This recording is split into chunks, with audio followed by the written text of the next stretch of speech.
What up, man? This is your boy, Super Mario Man. You are in the Yo with your boy. And today we're going to be talking about the importance of utilizing a preamp while recording. Now, it's fair to say that, you know what I'm saying, when you get an interface, it comes with built-in preamps and, you know what I'm saying, you're ready to get to work, you know what I'm saying, for us recording whatever you're going to try to record. However, you know what I'm saying, when it comes to that particular preamp built into that interface, sometimes that interface preamp just doesn't give you the amplification that you're looking for in your desired sound of your recorded material. Okay. And the reason, it could be a lot of different reasons. And not to say, you know what I'm saying, that's a bad preamp on a particular interface. It's just really not capturing what you need to capture, you know what I'm saying? And you know what I'm saying, we focus so much on, you know, the microphone, the interface, as far as the ADDA conversion is concerned, compressors, outboard EQs and everything like that to get that sound. But we tend to forget that the preamp is probably, if not the best decision you need to make for us. Okay, if I'm recording, I need to make sure that my preamp is on point and stuff like that. And we're going to talk about a little bit of those importances of the preamp. Now, with the preamp, you know what I'm saying, that preamp definitely has to be up there and, you know what I'm saying, on point when it comes to the amplification of, you know what I'm saying, capturing signals from microphones, from instruments, making sure that they are adding the right amount of warmth, the right amount of clarity, and the right amount of sonic character you're trying to get out of your sound source. Okay. And that will definitely define the musical performance or recording that you're trying to achieve. Okay. Now, preamps can be used to drive speakers also, and stuff like that. So do keep in mind, it's just not all about recording. You know what I'm saying? We also utilize preamps to drive speakers if you have a passive system, or even if you have a active speaker. You know what I'm saying? The preamps built in those are very, very crucial. However, you know what I'm saying, preamps are definitely play a crucial role ensuring that the signal is strong enough to be captured, and also giving you the detail and the processing that you will need for as getting that final product when it comes to recording. All right, so when we're talking about, you know what I'm saying, preamps, we're talking about most of the amplification and the signal integrity of what's being captured. Okay, that's the true essence of a preamp. Okay. And the primary function of a preamp is just basically to take a weak electrical signal or electrical signal that's being generated and basically amplifying that anywhere between 50 to 100 times. Okay. And that particular process is very, very important, and it's very cool because what you're doing essentially is ensuring that that particular signal is strong enough to be recorded without losing the nuances of the tonal character or the dynamics of that particular sound. So to give you an example of that is it's kind of like how Yin Yang Twins is that whisper song. Let me teach whisper in your ear. I'll give you a little something that you like to hear.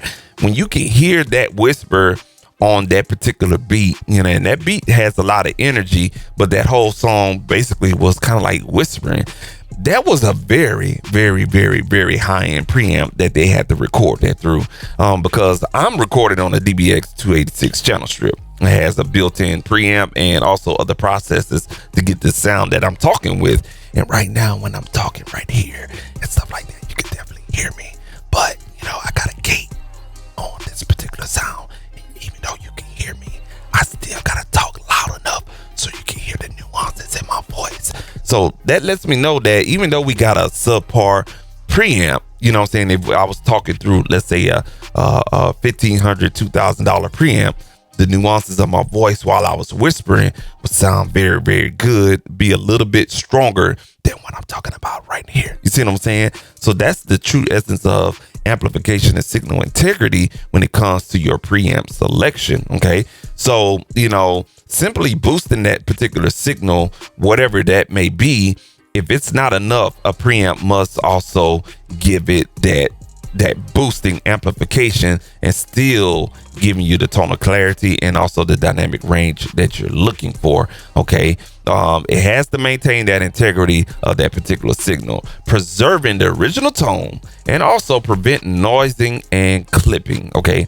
Again, let me say that again. It has to preserve the original tone of the sound source, whether it's my voice, the guitar, the pianos that you're miking, the drums, or whatever. It has to keep that original tone and still prevent any type of unwanted noise, kind of like hiss, you know what I'm saying, in the background and stuff like that. You kind of want to achieve a clean signal and also not a lot of distortion.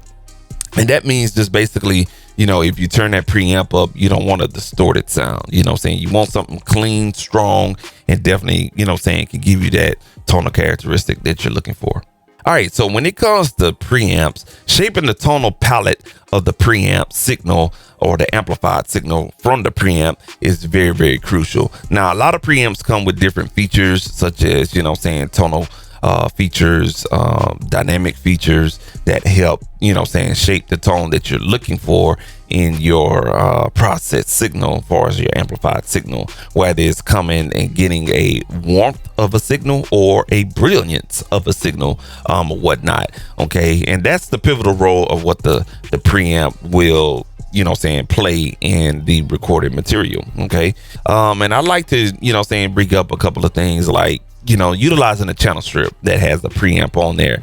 The reason why they call it the channel strip is, again, you know what I'm saying, to shape that tonal palette of what you're looking for. So when you're running it through an EQ, you may, that preamp may boost that particular signal, and it may introduce some low end on that particular sound source that you really do not need to be introduced. And you can utilize equalization to take out some of those low ends, or if your sound source is too brittle or too bright, you can kind of bring some of that down. And that's why, you know what I'm saying, if you can find a preamp that has tonal control, it'll be awesome. And that's one of the ways you can, you know what I'm saying, shape your sound and balance the frequencies across the spectrum in order to achieve that desired sound that you're looking for. Another great feature to have on a preamp is compression. You know what I'm saying? That definitely keeps the dynamics in shape. So let's say, for instance, I'm going to go ahead and turn off the dynamic section on my particular preamp that I'm talking on, and I'm on the DBX 286 channel strip. And you're going to notice when I turn this off, this is the preamp. So now I've not only turned off the dynamics, but I also have turned off the equalization that's on this particular channel strip / preamp as well. So let's say, for instance, I was performing a song or I was doing some type of radio broadcasting. Definitely, you know, I'm talking like I am right now, but let's say there's something excited and I get like this. You can hear that preamp. It's capturing that sound, but as I get loud, you hear a lot of clipping, or you hear a lot of the dynamics just get out of whack, and there's nothing to control that. Not only that, you don't hear a lot of my low end in my voice, and the high end just sounds it sounds like poo-poo. You understand what I'm saying? And so that's why it's very, very important for you to choose a preamp with additional features, not just a preamp alone, because what you're hearing right now is just a preamp by itself. It is doing the job of boosting the signal that I'm talking with in this little microphone right here. However, you know what I'm saying, there's nothing to keep the tonal balance in check and also the dynamics in check. So if I was to engage the compressor, the de-esser, the 2-band EQ, and the gate on here, and the gate is basically to keep some of that background noise out, you will hear how the sound source or my vocal will clean on up. Now check this out. So this is me, 1, 2, 3. Let's say, for instance, I was calling an NBA game. All right, we got LeBron coming down. He crosses over half court. He passes it to the AD. AD comes down. He passes to LeBron. LeBron's open. He shoots. He scores. You see how that sounds bad, but when I kick in the process right here on the channel strip, I'm gonna do that same reenactment again. LeBron comes down half court. He sees AD open. He passes to AD. AD goes down into the block. He sees the LeBron open behind the 3. He shoots the score. Scores. He shoots the glass. He makes it. That is an awesome play. You see how consistent the sound is? That's what you're trying to achieve. You want consistency in your sound. That definitely will give you a consistent sound when you're performing, when you're recording, you're doing some type of podcast, any type of broadcasting or whatnot. Things that you have to keep in mind, not only just for the preamp sound, but also EQ and dynamics. And I guarantee you, it'll give you a very smooth, dynamic peaks can be controlled. Your tonality will be, brought out into your desired, matching the sound source. Just really give you that consistent sound. So shaping that tonal palette is very, very important in your preamp decision. All right, so with that tonal palette, we can also move on to our next point, is that the choice of your preamp is also very, very important to achieving that overall sound that you're looking for. Now, there's different type of preamps that give different type of tonal signatures that is concerned. You may go for a preamp that insinuates a lot of lows. You may go for a preamp that can kind of give you more of a bright high mid, high end of a sound as well. It may be a preamp out there that can definitely boost the mid range or whatever the case may be. So when you're doing your research, you have to kind of understand, your choice of preamp is very, very important. You may want a preamp that can give you a very clear sound without being so bright and so distorted and not warm. So it just depends on what you need the preamp for or whatnot. Some preamps, they have warmth added to it, brightness, the overall sonic characteristics of that preamp. It's all choices that you have to think about when it comes to your preamp and your recording process. The two common preamps that's out there that a lot of people choose in between for us what they're going to be doing with that particular preamp is a tube preamp. A tube preamp, let's say for instance, may add or enhance the richness of that particular sound source, whether it be a vocalist voice or the guitar pickup of that particular guitar. The tube preamp may be it, or you may go with another second popular choice is a solid state preamp. And these solid state preamps, or not these, but solid state preamps definitely emphasize clarity and punch to whatever sound source that they have. Now, I am talking through a solid state preamp, and you can hear that it's very clean. It's very consistent. There's not a lot of warmth on it. I have to add the warmth through a 2-band EQ. And I'm going to be honest with you, I have my low frequency knob turned all the way up. Stuff like that, just to add some warmth in my voice. So if I was to turn that frequency all the way back, now this is the solid state preamp without any low enhancements on the EQ tonality. You see what I'm saying? So solid state preamps, they're very, very clear. They give you a lot of clarity. However, you don't have that warmth. So you have to utilize a preamp that will have some EQ features on there in order to add that warmth as you hear that I just dialed in. Okay. So that's all about your selection, and everything like that. So kind of keep that in mind. Do you need a tube for warmth? Now, let me add my 2 cents in there. Like if you're dealing with a lot of rap, I wouldn't really go with a tube preamp per se, because what's going to happen is if you get a rapper that has a deep voice like myself and I start rapping, it may start introducing a lot of low end that you really necessarily don't need, and you'll find yourself in the mixing process doing a lot of low end cutting and a lot of low end equalization, which may take up a lot of time to do.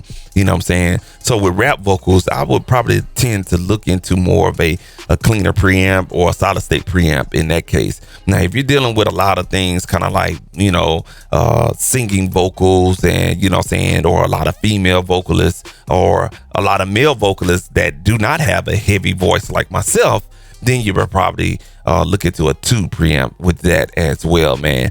But like I said, you have to do your extensive research on that. You got to get some hands-on, some hearing testing and stuff like that in order to make that right choice. So moving on to some considerations of making that right preamp selection, consider your genre or your playing style as a main factor to making that decision. Okay.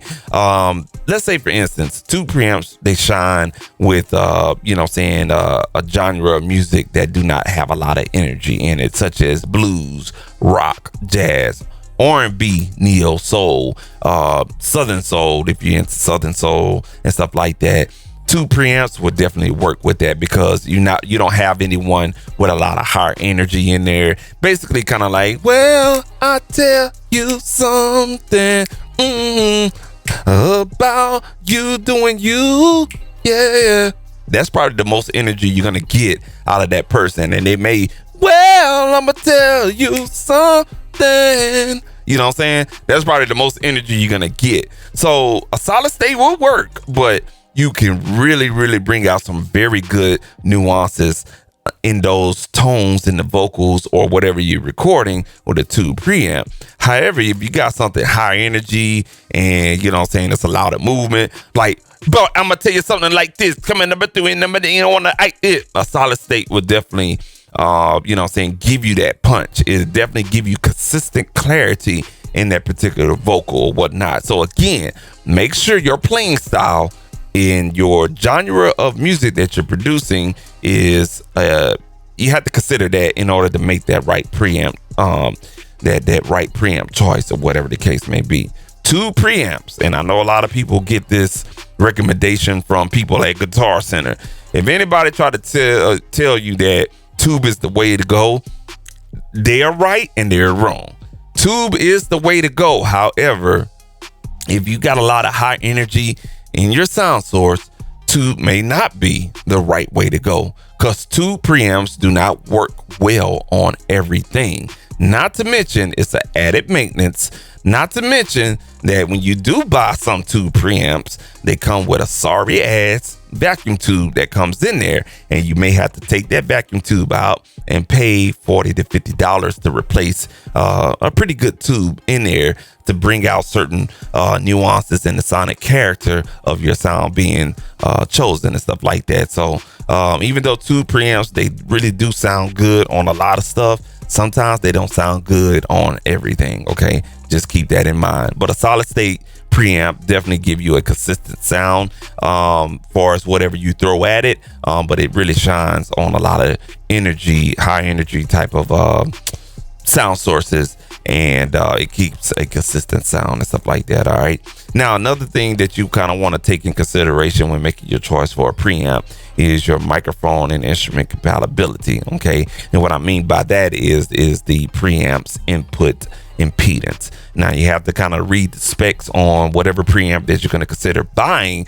and making sure that input impedance, that input or the preamp input impedance is kind of in compatibility with the microphone you have, and that is measured in ohms. Now I know y'all probably can't see, but I have a preamp that's in my rack. It's a 2-channel preamp, and I can adjust the input impedance in order to match or get in a compatibility range with the microphone, and that input impedance is measured by ohms. Okay, and ohms can range from anywhere to 150 all the way up to 3,000 ohms or more than the values I gave you, but definitely try to get in that range. You don't want something off, because let's say, for instance, if that microphone impedance is low and the preamp impedance is high, it can only take a high impedance, and the microphone impedance is low.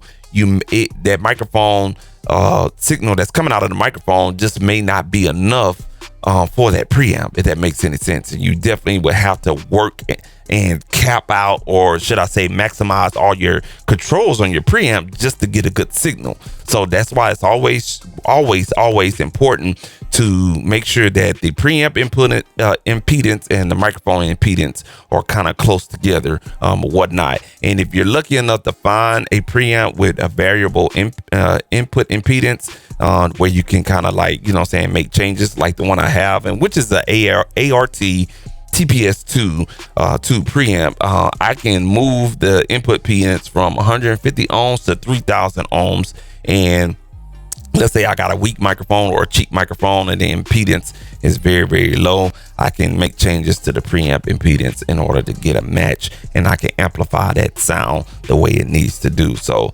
a lot of considerations with microphones and instruments, such as instrument line level, phantom power, and all that other stuff. You have to take all of that in consideration, making sure that the microphone or instrument compatibility and impedance is in accordance with your preamp. Moving on, tonal preferences and stuff like that. The preamp tonal characteristic is definitely have to make sense. Certain preamps give off a certain sound. The DBX 286 channel strip is known for its broadcast sound and stuff like that. And that's why I bought it for all of my YouTube content and also podcasting as well. Now, if you go out and you get, let's say, an Avalon, preamp and everything like that, and you utilize that for your YouTube content, awesome for you. But, it's really kind of used for recording and performances and stuff like that in the studio. And it necessarily won't give you that YouTube sound, stuff like that, man. So you have to kind of make sense of your tonal preferences when it comes to your preamp selection. A good Swiss Army knife preamp is the Focusrite ISA desktop preamp. I think it's a 110 if I'm not mistaken, and it gives you a lot of different controls that you can control as far as variable input impedance, tonality controls and stuff like that, and some good hefty gain or whatnot.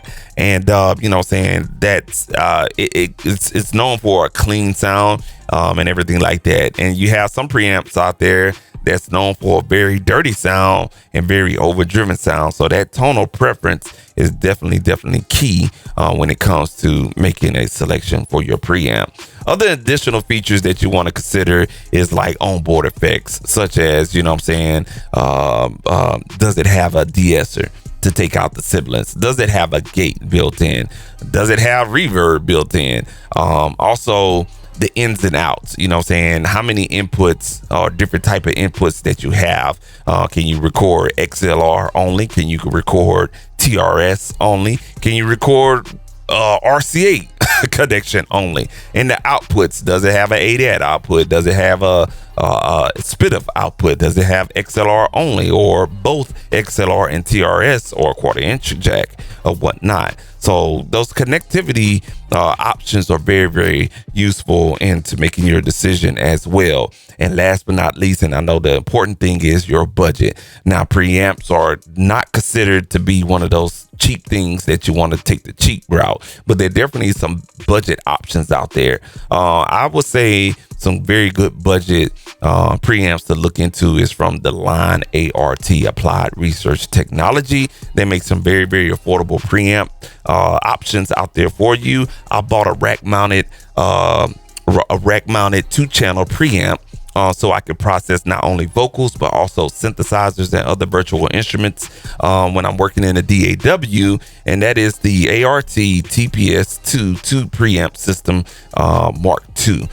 This is a really good Swiss Army knife because it gives you not only tonal characteristics, but it also gives you additional 20 dB of gain, phantom power on and off, phase inversion, and I also have the ability to control the output, variable input impedance from 150 ohms to 3000 ohms, and then preamp gain at that. And not only that, I have front face, what they call these combo jacks on the front side, so I can input, an XLR or quarter inch or TRS cable or line level signal on the inputs without actually trying to go on the back side of it as well. I thought that was a really, really good Swiss Army knife type of 2-channel preamp at the price point around about $280, man. Now, if you want to go ahead and spend that $1,000 or more and get a boutique preamp, it's definitely going to give you the sound that you're looking for. However, budget, it also makes a very, very, very, very important decision on the sound that you're looking for. If you're looking for like this $1 million sound and you're going out, you're going to have to pay that money in order to get a really good preamp. However, if you go and get, let's say, $100 preamp, maybe you just need a preamp to boost a mic signal for a podcast, you don't want to go pay $1,000 just to have an amplified signal for a podcast. So you may want to look into something that's an outboard preamp at about $100. That would be more of the ART line of things. I think it's called the MP Tube series from ART, and those preamps are really, really good. Get you around that $100 to $130 price range, and you should be good to go. So budget is also a very, very important step in making a preamp decision or whatnot. But whatever you do, preamps are not just simply signal boosters. They are sonic sculptures, and also important of shaping the tonal foundation for your music production and your recordings, and also your live performances, man. So definitely take importance of what a preamp does in the recording process, and exploring all the different things that a preamp can do when it comes to your tonality, your dynamics, and also your wallet as well, man. Preamps are very, very important though, man. I get a lot of sessions of people, wanting a certain sound out of their vocals, but I ask them, well, how did you record the vocals? Oh man, shoot, I hooked up a mic to, the Focusrite Solo, and bam, And even though the Focusrite Solo is a very good interface for what it do, however, those preamps are just really not giving you enough amplification in order to bring out some of the nuances in your vocals. So I always recommend people to get an outboard preamp. It's basically a preamp that's not attached to a interface, and utilize that. Run that line level out from the preamp into your interface, and you're going to definitely get a better amplified signal from your microphone, aka your voice, and you'll bring out more of those subtle nuances in your voice, such as, like how you talk. And you can hear me, and I can just be so expressive when I'm talking through the DBX 286 mic channel processor. Yes, sir. And I can talk however I want to, and you'll notice even when I talk like this, it's bringing out some of those nuances in my voice, and I can still whisper, and you can hear me very, very consistent through this little microphone. And this is a very, very small microphone at that, it's called a small diaphragm microphone, or even if I was talking on a large diaphragm microphone, yeah, definitely shine in that as well. So that's why you always have to consider utilizing an outboard preamp in order to get that sound you're looking for, or that desired sound that you're looking for, and stuff like that, man. So I hope this video serves you well on understanding how important a preamp is. It's not just something that you plug in a microphone and you start recording. It is definitely an important decision in your recording process, and trust me, it will make a ton of wonders on your sound that you're recording and stuff like that. So if you found this video very useful, go ahead and do me a favor and hit a like on this video. Also subscribe to the channel for more content like this coming from your boy Super Mario right here in the Yo with your boy, man. Until the next time, man, stay creative, stay creative, and make a right decision in the preamp that you get. Don't go the cheap route, but you ain't gotta go the expensive route as well. Make your conscious decision on what you're trying to do. Until next time, man, this has been your boy Super Mario, man. We out.